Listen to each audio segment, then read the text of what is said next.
सबको जय मसीह की। परमेश्वर का धन्यवाद हो।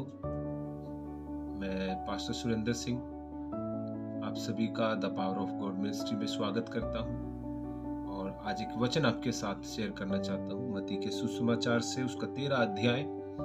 एक बोने वाला बीज बोने निकला।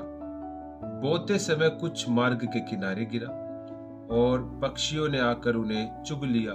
कुछ बीज पथरीली भूमि पर गिरे जहां उन्हें बहुत मिट्टी ना मिली और गहरी मिट्टी ना मिलने के कारण वे जल्द उग आए, पर सूरज निकलने पर वो जल गए और जड़ ना पकड़ने से सूख गए। कुछ भी झाड़ियों में गिरे और झाड़ियों ने बढ़कर उन्हें दबा लिया, पर कुछ बीज अच्छी भूमि पर गिरा और फल लाए और 100 गुना, कोई 60 गुना और कोई 30 गुना।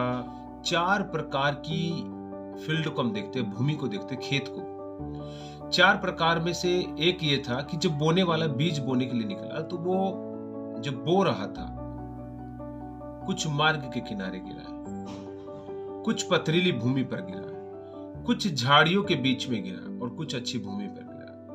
तो जो बोने वाला है, ये बोने वाला एक पास्टर हो सकता है, एक सुसमाचार प्रचारक हो सकता है, एक भविष्यवक्ता हो सकता है, अपोस्टल हो सकता है, कोई भी एक सेवक हो सकता है, एक विश्वासी भी हो सकता है।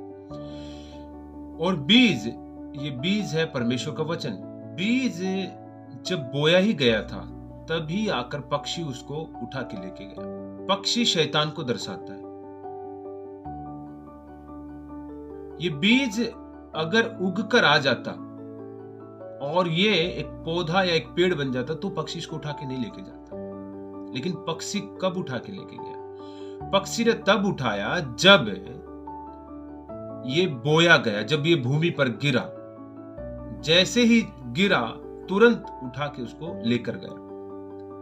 मैं आपको बताना चाहता हूं मेरे प्रियो, शैतान भी जब बीज बोया जाता है, जब वचन का प्रचार किया जाता है, केवल वचन का प्रचार ही नहीं, हो सकता है परमेश्वर ने आपको कोई दर्शन दिया हो, कोई विजन दिया हो, कोई सपना आपको दिखाया हो, कोई दान वरदान आपको दिया हो सकता है अन्य भाषा का दिया हो, या कोई प्रोफेसी का दिया हो, या सुसमाचार सुनाने का दिया हो, या कोई सेवकाई आपको दी हो, प्रार्थना की या उपवास करने की।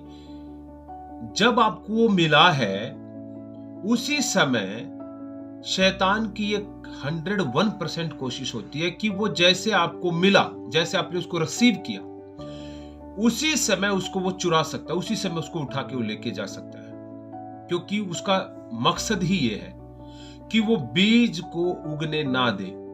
बीज को, अगर वो एक बीज पौधे के रूप में या एक पेड़ के रूप में आ गया तो फिर शैतान उसे नहीं उठा के ले जा सकता। शैतान फिर उसके ऊपर दूसरे तरीकों को अपनाएगा, दूसरी चीजों को अपनाएगा। जैसे कि हमने देखा, जो पथरीली भूमि पर गिरा था, वो ज्यादा मिट्टी ना मिलने के कारण क्या हो गया, वो गहराई में नहीं जा पाया और जब धूप निकली तो वो जल गया। तो ये दूसरा फील्ड है। अगर बीज उग के आ भी गया तो वो दूसरा ट्राई क्या करता है कि अगर उग के आ गया तो मैं क्या करूंगा कि उसकी जड़ों को मजबूत होने नहीं दूंगा, उसे विश्वास में मजबूत होने दूंगा, उसके जीवन में क्लेश, चिंता, परेशानी, समस्या लेकर आऊंगा ताकि वो मजबूत ना हो सके। ठीक है। और तीसरा जो था, झाड़ियों में गिरा था। झाड़ियों में जो गिरा, वो जल्दी झाड़ियों ने उसको दबा लिया।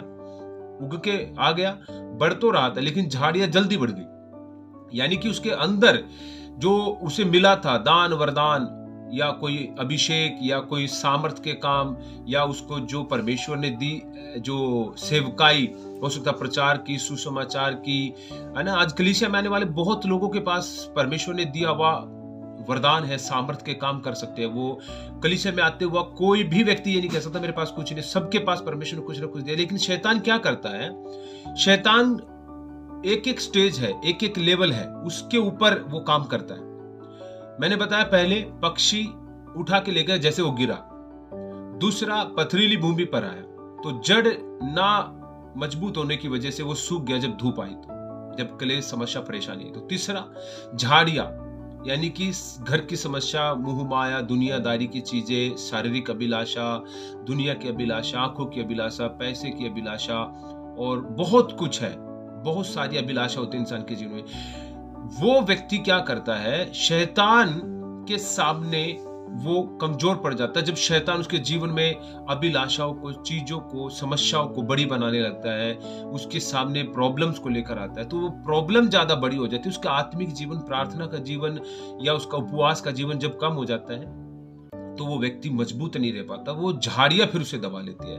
कर्जा हो सकता है वो झाड़ी जो है घर की परेशानी हो सकती है, वो झाड़ी आपकी पर्सनल कोई बीमारी हो सकती है, फिजिकली, मेंटली आप कहीं ना कहीं कमजोर हो सकते हो। वो झाड़ी कुछ भी हो सकती है, ठीक है। वो आपकी व्यक्तिगत कमजोरी हो सकती है। वो जो धूप है वो क्या है, कलेश हो सकती है, सताव हो सकता है, आपके घर से हो सकता है, आपके ऑफिस से हो सकता है, कई प्रकार की चीजें। तो ये सब चीजें क्या है, ये वो चीज को दर्शा रही है। शैतान एक के बाद एक, जब बीज गिरा तब भी उसको उठा के ले जाने के लिए था, जब वो पथरीली भूमि पे गिरा तब भी उसे जला के नष्ट करने के लिए था, तब वो झाड़ियों में गिरा तो भी वो उसे दबाने के लिए था। लेकिन जो अच्छी भूमि पे गिरा वो कोई 100 गुना, कोई 60 गुना, कोई 30 गुना फल लेकर आया। तो मेरे प्रियो, मैं आपको उत्साहित करना चाहता हूं कि शैतान कोशिश ये करता है कि जब आपके अंदर बीज बोया गया तभी उसको वो नष्ट करने के लिए प्लानिंग करता है।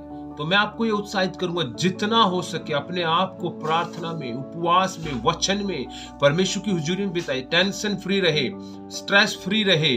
आमीन। कलीसिया की तरफ से आपको टेंशन आ सकती है, परिवार की तरफ से आ सकती है, आपके खुद के जीवन से, रिश्तेदारों से, समाज से आ सकती है, आपकी जॉब से आ सकती है, आपके घर परिवार, बीवी बच्चों की तरफ से आ सकती है, आपके माँ बाप की तरफ से आ सकती है। तो इनको जब ये आती है ना, तो इनको अपने जीवन में जगह ना दे, उन्हें जगह जो है ना दे, उन्हें जड़ पकड़ने न दे। शैतान की चीजों को उखाड़ के फेंक के यीशु मसीह के नाम में, क्योंकि बाइबल क्या कहती है पता आपको, चोर चोरी करने, घात, हत्या और नष्ट करने के लिए आता है, और यीशु इसलिए कि हम जीवन पाए और बहुत आयत का जीवन पाए। शैतान हमेशा चुराने के लिए आता है, और यहां पर भी शैतान अलग अलग तरीके से चुरा रहा है। एक पक्षी के रूप में आ रहा है जो बीज को उठा के ले जा रहा है, फिर दूसरा आ रहा है कि समस्याओं को लेकर आ रहा है ताकि उसके जड़ों को, विश्वास को, आत्मिक जीवन को मजबूत ना होने दे। तीसरे लेवल पे आ रहा है क्या, वो झाड़ियां, यानी कि दुनिया की समस्या, दुनिया की चीजें, दुनिया की बातें आपके अंदर ज्यादा चलेगी, ज्यादा घूमेगी, तो वो क्या होगा,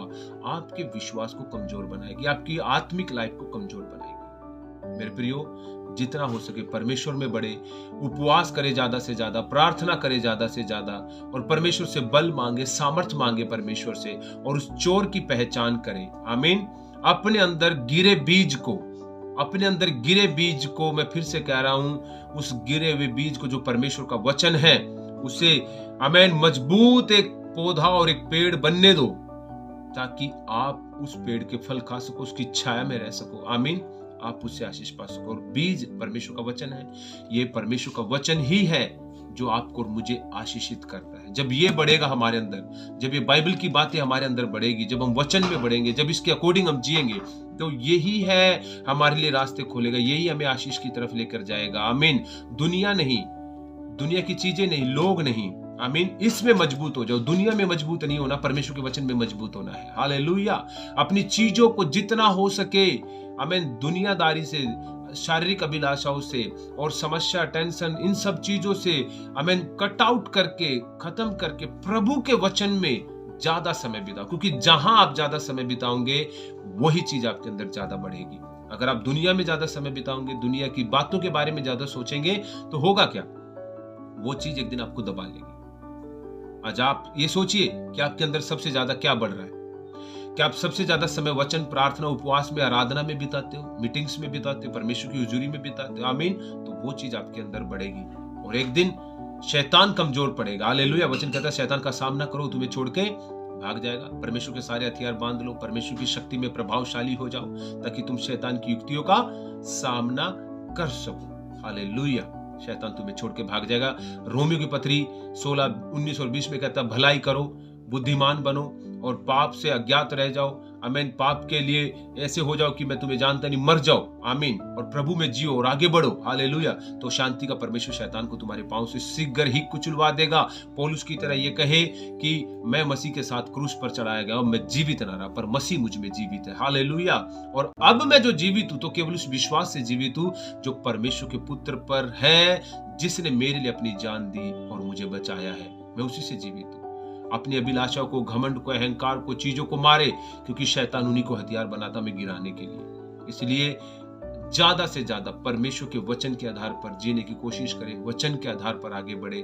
परमेश्वर एक दिन आपको उठाएगा, एक दिन आप वो पेड़ बनोगे, फलवंत होंगे। आपका विश्वास, आपकी प्रार्थना एक दिन आपके लिए छाया और फल को लेकर आएगी और बहुत सारी बरकतों को लेकर आएगी। यीशु मसीह के नाम में आमीन। मैं आपको ब्लेस करता हूं, मैं आपके लिए प्रार्थना करता हूं।